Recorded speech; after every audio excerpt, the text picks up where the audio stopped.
시간 다 함께 자리에서 일어나셔서 하나님 말씀 봉독합니다. 오늘 우리에게 주시는 하나님 말씀은 신약 성경 마태복음 2장 13절에서 16절까지의 말씀입니다.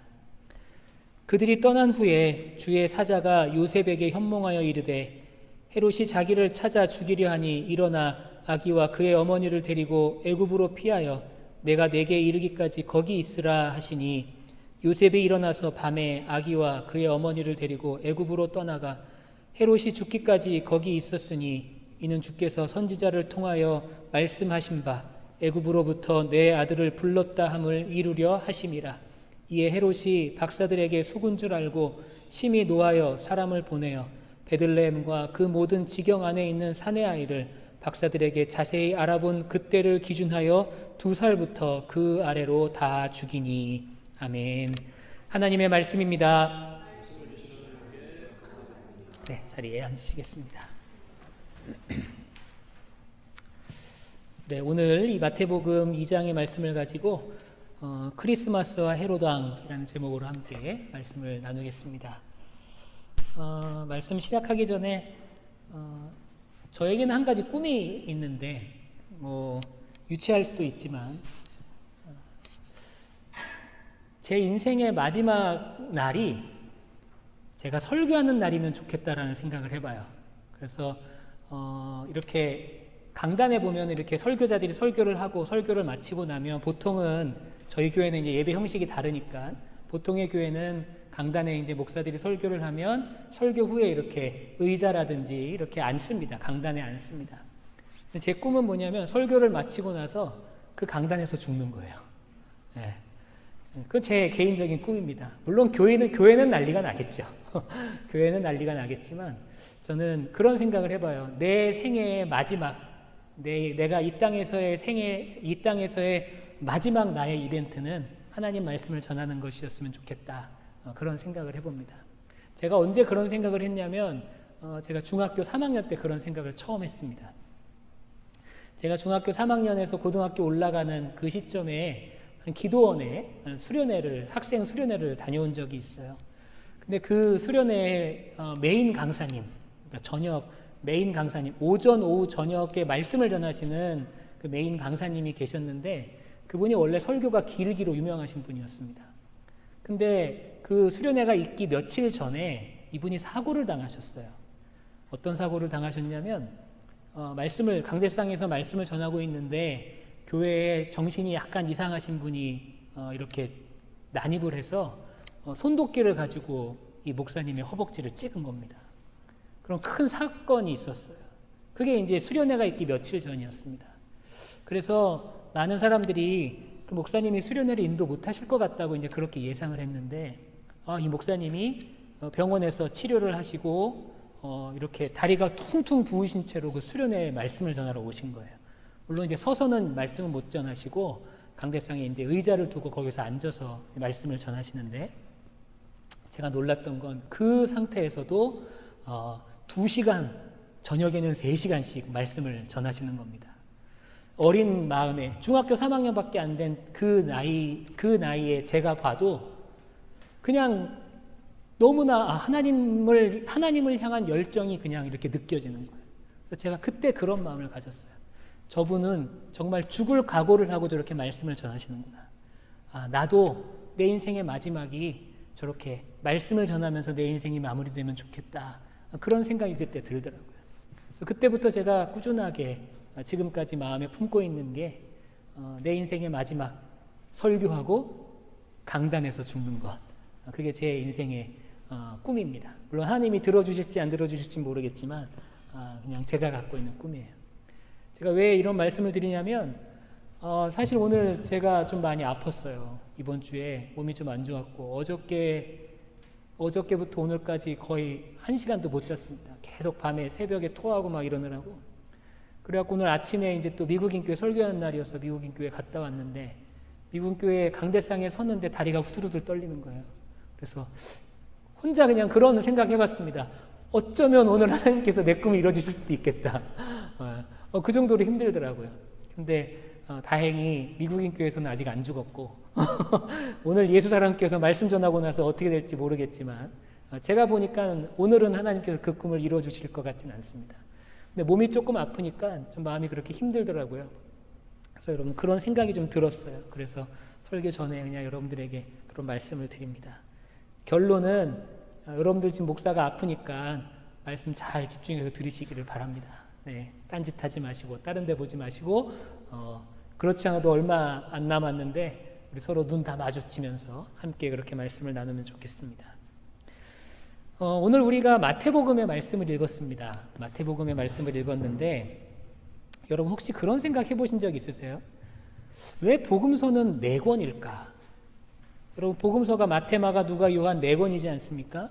왜 복음서는 4권일까? 그런 의문을 가져보신 적이 있으신가요?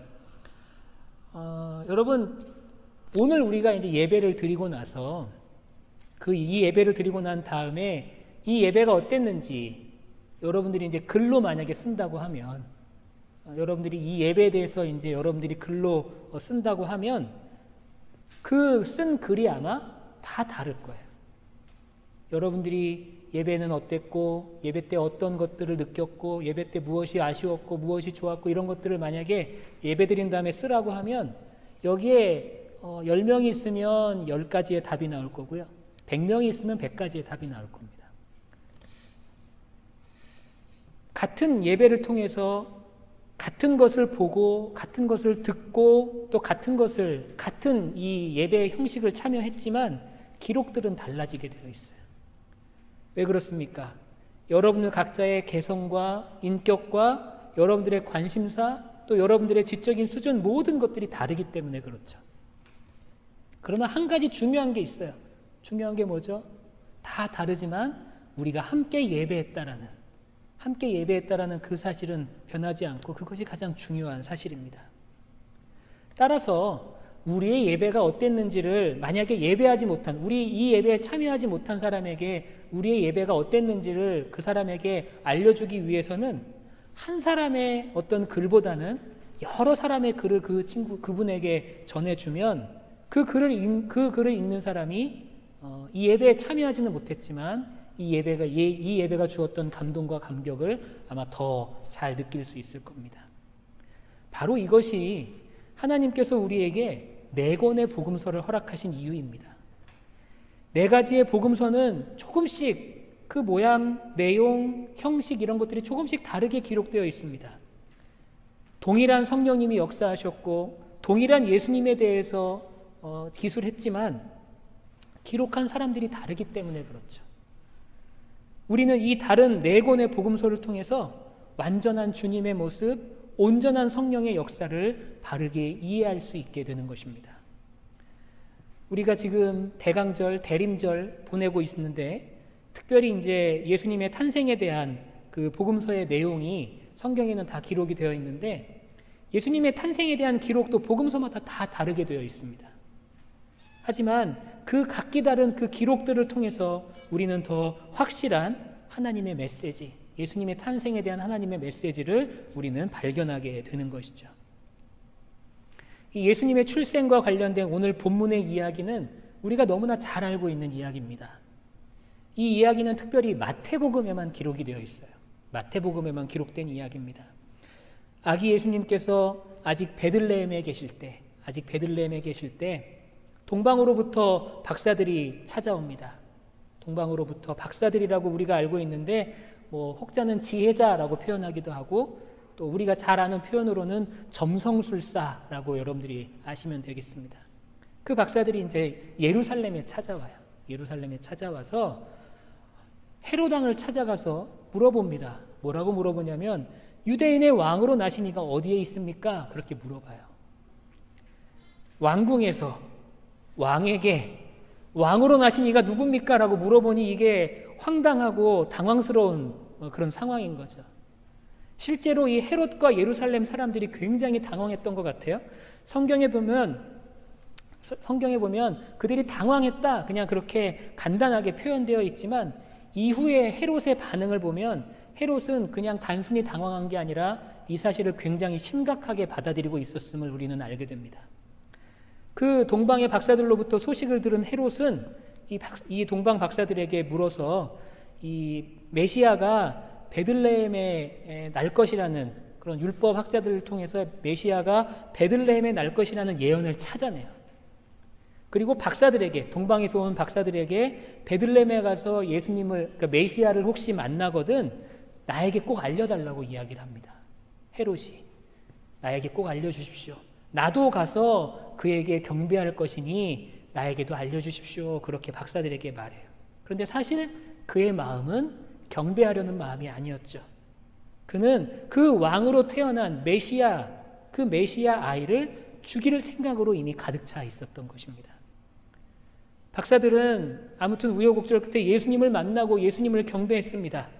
그 후에 꿈에 하나님이 나타나셔서 헤롯의 속내를 알려주시죠. 헤롯의 마음이 이러하다. 그러니 헤롯을 만나지 말고 그냥 돌아가라고 말씀하십니다. 그래서 박사들은 헤롯에게 아무런 소식도 전하지 않고 그냥 본인들이 있던 곳으로 돌아가게 되죠. 박사들에게 속은 것을 안 이 헤롯 왕이 인간이 할 수 없는, 인간이 해서는 안 되는 너무나 잔인한 선택을 하게 됩니다. 바로 베들레헴에 사는 2살 이하의 아기들을 모두 죽이게 되죠. 베들레헴이 그렇게 큰 도시는 아니었어요.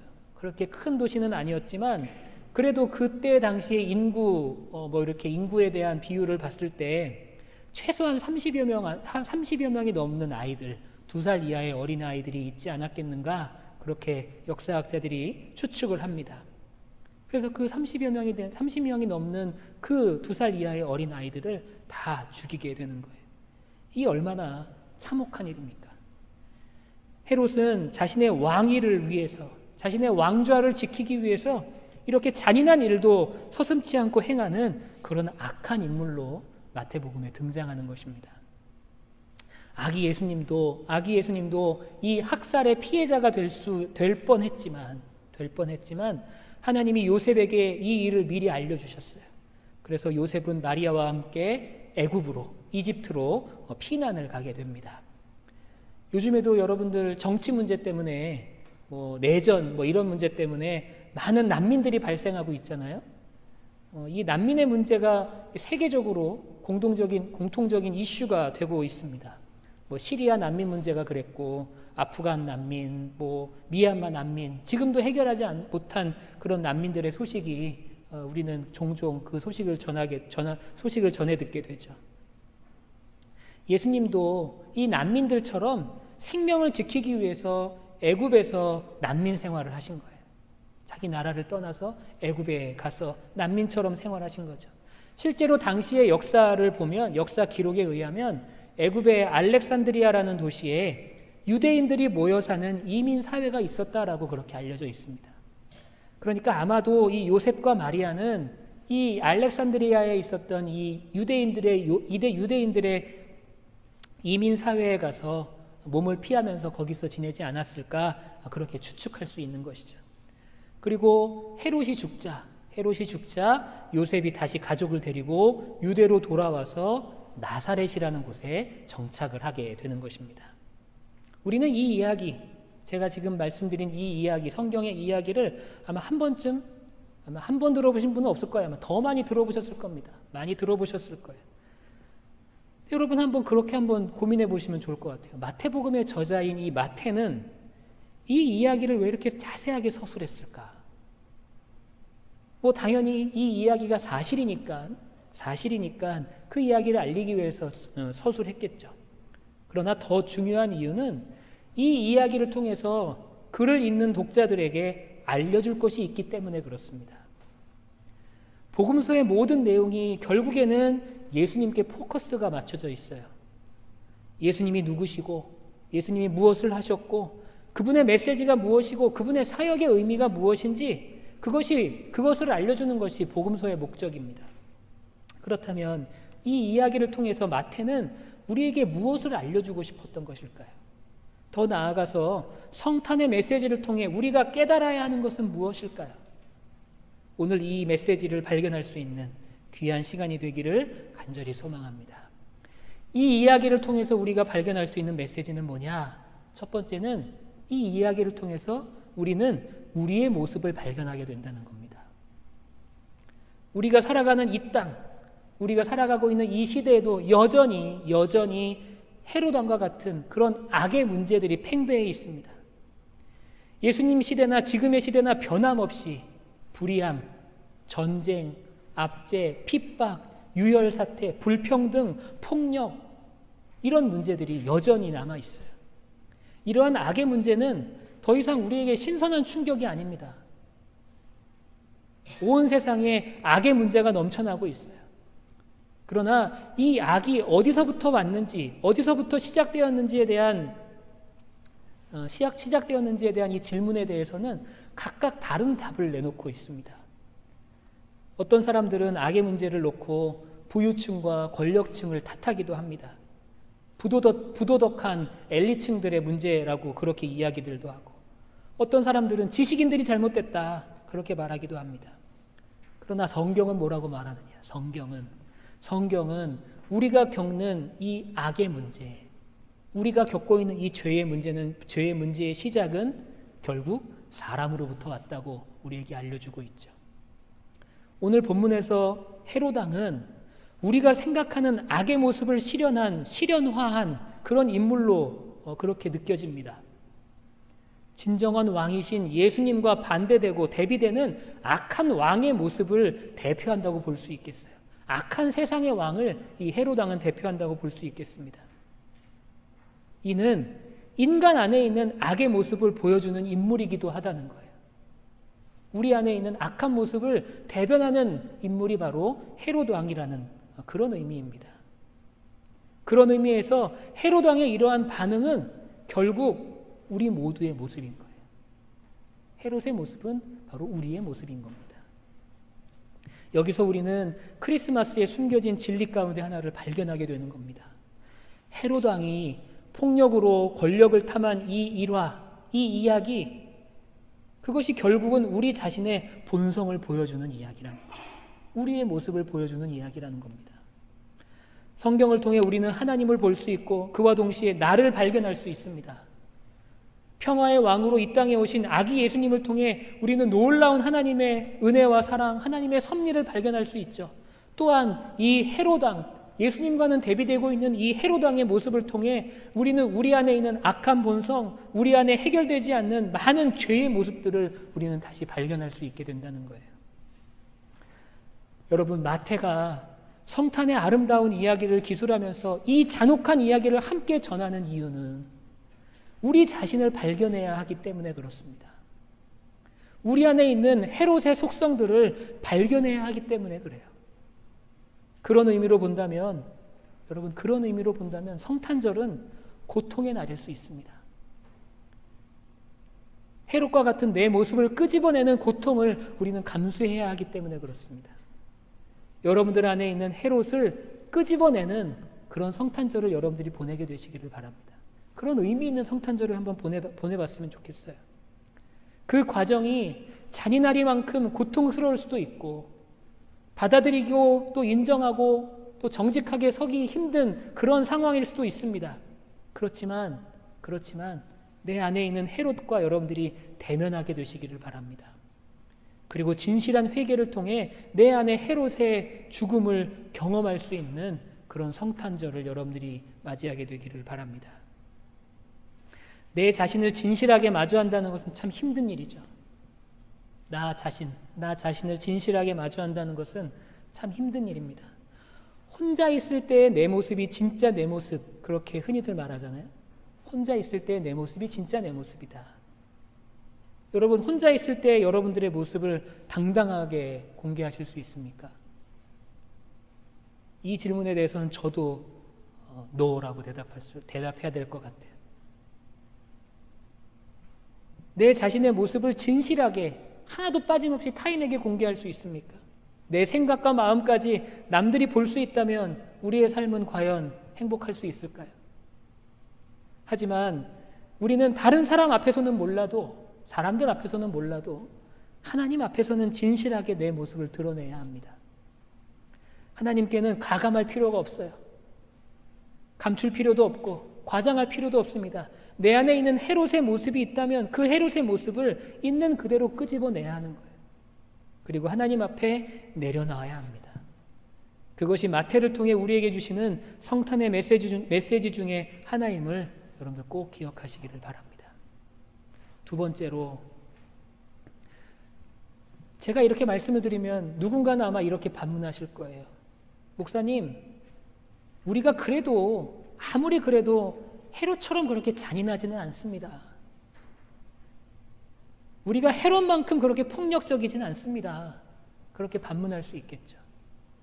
그러나 그럴 수는 있지만, 우리는 헤롯처럼 잔인하지도 않고 폭력적이지 않을 수는 있지만, 하지만 방법만 다를 뿐 우리는 헤롯과 동일한 목표와 목적을 가지고 인생을 살아가고 있음을 인정해야 합니다. 헤롯과 우리가 동일하게 갖고 있는 인생의 목적, 인생의 목표가 무엇입니까? 왕이 나셨다는 소식을 들은 헤롯은 박사들에게 말합니다. 그 아이를 만나거든 나에게도 알려주십시오. 나도 가서 그에게 경배할 생각입니다. 그렇게 말하죠. 이 말의 의도가 무엇이었습니까? 결국 자기의 왕좌를 지키기 위한 음흉한 생각을 가리기 위한 그런 말이었어요. 그리고 그 왕좌를, 자신의 왕권을 지키기 위해서 헤롯은 잔인한 방법을 선택합니다. 우리는 저마다 무슨 수를 써서라도 내 삶의 왕좌를 지키려고 합니다. 무슨 수를 써서라도 내 삶의 주인의 자리를 차지하려고 해요. 여러분, 이게 우리의 모습입니다. 하나님께서는 하나님 스스로를 절대적인 왕으로서 우리에게 계시하셨어요. 우리의 삶을 주관하실 권리가 당연히 하나님께 있지만 우리는 거기에 늘 저항하며 살아갑니다. 심지어 하나님의 뜻에 적의를 품기도 해요. 내 입맛에 맞는 하나님을 만들어내기도 하고, 내가 만든 하나님으로 참 하나님, 내가 만든 우상의 하나님으로 참 하나님을 공격하기도 합니다. 때로는 종교라는 것 자체가 내 삶의 왕좌를 지키기 위한 방편이 되기도 해요. 반대로 종교를 버리고 무신론자가 되어서 내 삶의 왕좌를 지키려고 노력하기도 합니다. 그래서 사도 바울은 모든 인간이 본성상 하나님의 원수라고 말하고 있는 거예요. 그렇기 때문에 바울은 의인은 없고 하나도 없나니 그렇게 표현하고 있는 겁니다. 여러분, 이 표현이 좀 과장된 것 같습니까? 의인은 없나니 하나도 없다라는 이 표현, 과장된 것처럼 느낄 수는 있지만 안타깝게도 사실이라는 거예요. 우리는 의인이 될 수도 없고, 우리의 본성은 하나님과 원수가 될 수밖에 없고, 그렇기 때문에 참된 왕이신 하나님을 거부할 수밖에 없는 그런 존재가 바로 우리들입니다. 이것이 바로 헤롯의 모습이자 내 모습이라는 거예요. 하나님을 구한다고 하는 사람들도 있지만 실상은 하나님의 사랑, 하나님의 도움, 하나님의 힘, 능력, 하나님의 용서, 하나님이 주시는 행복을 원하고 구하는 사람들이 더 많습니다. 실제로 하나님 자신을 찾거나 하나님만을 원하지 않아요.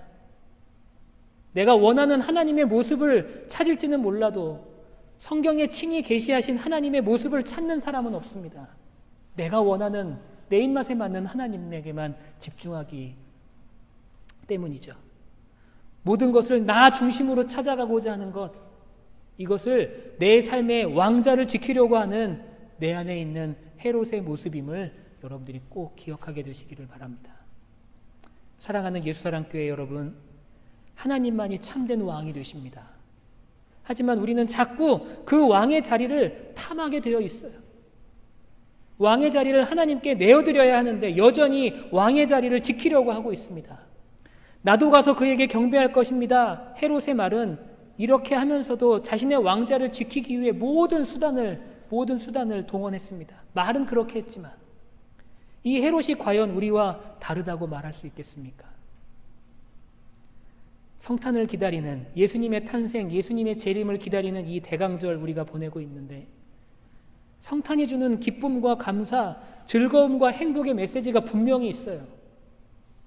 하지만 우리는 그와 함께 나의 진실한 모습을 발견할 수 있어야 합니다. 내 안에 있는 헤롯의 모습, 그 모습을 우리는 발견해낼 수 있어야 한다는 거죠.